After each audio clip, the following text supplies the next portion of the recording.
you very much for turning back in. My name is Fonny. In my channel, I talk about my houseplant and my Hoyas. In today's video, it is another episode of Hoya Bloom series. If you have watched my Hoya videos, this Hoya has been featured in multiple videos. Part of it is the import unboxing. Then later on, a more popular video out of all of my videos, that is the top 10 hardest Hoya that I have experienced back in that time. A little bit of hint, it has pink, large flowers. It is Hoya Patella. I am very happy to be able to show you the flowering of Hoya Patella, given that, in my opinion, it is one of the hardest Hoya that I have experienced. Before I jumped into the detail of the flowering experience I have with Hoya Patella, I want to give you a bit of background if you haven't gone through my videos of Hoya Patella before. In my opinion, Hoya Patella is a very finicky Hoya, which means that it is very sensitive to change of environment. That's the reason why I don't have it on my hand showing you at the time when I'm filming, because I just want to pop it out, take a short film, and then pop it back in. So I'm going to give you some close-up shortly. For Hoya Patella, I have explained in my top 10 most difficult Hoya, it is not very happy when you change the environment, even though it's relatively short. At the time when I tried to take out the Hoya Patella to take a short video and then popped it back into the prop box back in the beginning, I believe it's around January, all of the new growth actually died off after I have took it out and then I took it back in. So I am very careful when it comes to moving around Hoya Patella. However, one thing that I recognize is as long as Hoya Patella settle in the environment you provide to them and they are happy with the environment that you provide, it grows relatively fast. I showed you that in my Hoya tour of my greenhouse cabinet. It has very interesting and pretty new leaf. It is like pink, like rosy pink color for the new leaf growth. And at that time, when I already provided Hoya Patella a very nice environment that it likes, what that is I put it in the greenhouse cabinet with relatively high humidity, ranged between, I would say, 45 to 92%. When I mention 42, it's the time when I open the door, and when I close it for like 15 minutes plus, it will pump it back to 80% plus. And also it's relatively warm. It's around 24 to 31 Celsius degree inside my cabinet. And for the light, I also showed you in my cabinet setup. You can refer to this video if you want to learn more about what specific grow light I use. Yeah, it settled in very well. It pushed out a lot of new leaf. I see new leaf every other week, I would say. And now I can move on to the topic about Hoya Patella Bloom. First part, how long does it take for it to push out the first flower? It took me 6 months. So I imported this Hoya, I think back in October, November 2021. And at the time it is having a huge hit. It took a very long time for it to settle in and it almost died. And I only have 1 or 2 cuttings left. And fortunately, it growed out from that 1 or 2 cutting. And from there, it took I would say it took a full 5 months for it to push out the first peduncle. As you see here in the picture, that is a peduncle that it tried to push out back in February 2022. This is an existing peduncle that comes with the original import. However, it never really managed to continue growing. So the bud only grows like this tiny, maybe I would say maybe around 1 millimeter large. And after 2 to 3 days after I spotted there is a bud forming, it just dropped off after 3 to 4 days. So for me, I don't really expect to see any flower from Hoya Patella just because of the experience I have with Hoya Patella.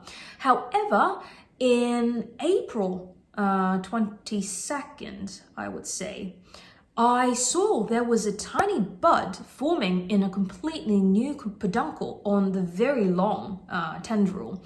Similar to Hoya flagellata, Hoya Patella also pushed out super long vine without any leaf on it. But for me, I just placed it in the top shelf of my greenhouse cabinet. So then I just let it grow. Just that don't get into the fan, because then, yeah, then the vine will crack through because the fan will just spin it around. But just be careful of that one, because I nearly experienced that. I have to say, the bud formed really quickly. With regard to the peduncle formation, at the first day of me spotting out this new tiny bud forming on the new peduncle, it's 21st of April, it only took 2 weeks to have the flower opened. The picture and also the video that you see here is I would say 1.5 weeks after, it already have very significant growth on the flower bud, different from other flower that I have. Here you can see the comparable size of the unopened bud to be very large compared to my hand. It is not even opened yet, which means that when it's opened, it will probably doubled the size, or at least half bigger than this size. And you can have a comparison of the full umbel of the Soidalensis, which is right next to it. It is day 5 of Soidalensis, so then you can see that it's getting out very soon. But you can see that to comparison. This one is the entire umbel, and then this one is the unopened flower bud. You see the comparison over here. Today is the first day that is opened. Whoa, can you see the vein on the corolla?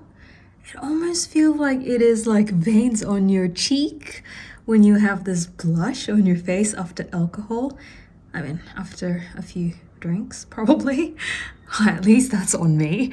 But look at that. It's so pretty. And you can peek through the corona inside, which is dark purple. And then you also see that over here, just opening on the side. You can see that the flower bud grows really quickly right after the bud has formed. From the bud has formed maybe around 3 to 4 centimeter. Every single day, I would say, I observed at least 1 millimeter growth. So it only took 2 weeks for it to grow from a tiny bud to an opened flower. Now let's move on to the flower shape. You can see that Hoya Patella has a pink corolla, and unlike other Hoya flower that I have showed you in this channel, it is a single flower or very small amount of flower on each peduncle. But it has a very, I would say, flat corolla. In the beginning, it will start with a bell shape when it hasn't opened up. However, when it has opened up, you can see that it has flattened out like this in the corolla. And also the corona, it's a deep purple, I would say reddish purple.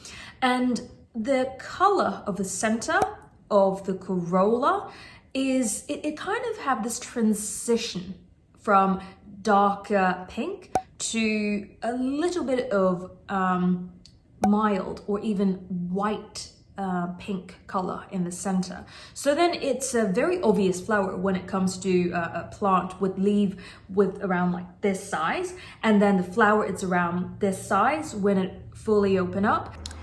All right, I brought you a comparison of my existing peduncles that I can show you how big patella flowers are. Look at this. Next to the patella flower, this is Hoya Rebecca. It is also pink with a corona, yellow colored. But if you see it side by side over here, it is basically the same size of the entire umbel. And I would say it's really interesting. I haven't really seen like comparison like side by side like this, but hopefully this is something new to you, that you can have an idea of how patella flower is. Oops. Here you go. Side by side comparison between patella and Hoya Rebecca, which is, I would say slightly, Hoya Rebecca is slightly more tiny than the other ones like Roniana, but I believe it is pretty similar in size. So yeah, so one patella flower equals to entire umbel of the normal Hoya flower buds. So I'm really excited to see the first time in my life seeing a large form of flower of Hoya. So yeah, I'm really happy to document this and share with everyone. If you are interested to see Hoya Patella and also you want to have an idea how that looks like for the flower. Then we move on to the flower scent. I can't really smell a very strong floral scent in the first day when it opened, but I will let you know in the comment here if I smelt a stronger scent during nighttime, because normally for Hoya flowers it has a stronger scent when it reached around 8 p.m. at night, and also really early in the morning, say 5 a.m., 6 a.m. in the morning. So I'll let you know in the comment down whether it has stronger scent developed later on. Then we move on to the Peduncle Nature. The Peduncle Nature, I believe, it is rebuddable because the previous existing peduncle has tried to push out new bud. However, maybe the plant has not been developed completely, so then the bud was not able to continue growing. However, it is a rebuddable peduncle, so that's a good news. Then the last part is the flowering duration. Now today is the first day the flower has opened, so I don't have an answer right now when I film this video, but I'll put the duration in the comment over here, so you'll know when it stopped falling, the first peduncle, and when it fall all of the flower on the peduncle. Today is day 4 since it has opened. You can see that the flower bud is closing and starting to die off. All right, this is everything I know about Hoya Patella. If you have any questions with regard to the care tips I provide, as I mentioned, you can check out my greenhouse setup in my video. Otherwise, you definitely can leave a comment down below so then we can further discuss. If you have any recommendation for me to grow Hoya Patella, please feel free to leave your comment down below so then I can learn something from other people as well. If you are interested in this type of content and you don't want to miss out next time when I post new videos, not just on Hoya, but maybe sometime my other houseplant, please feel free to subscribe to my channel so you won't miss out next time. Until next time, I wish everyone is having a great day and I will see you next time. Bye.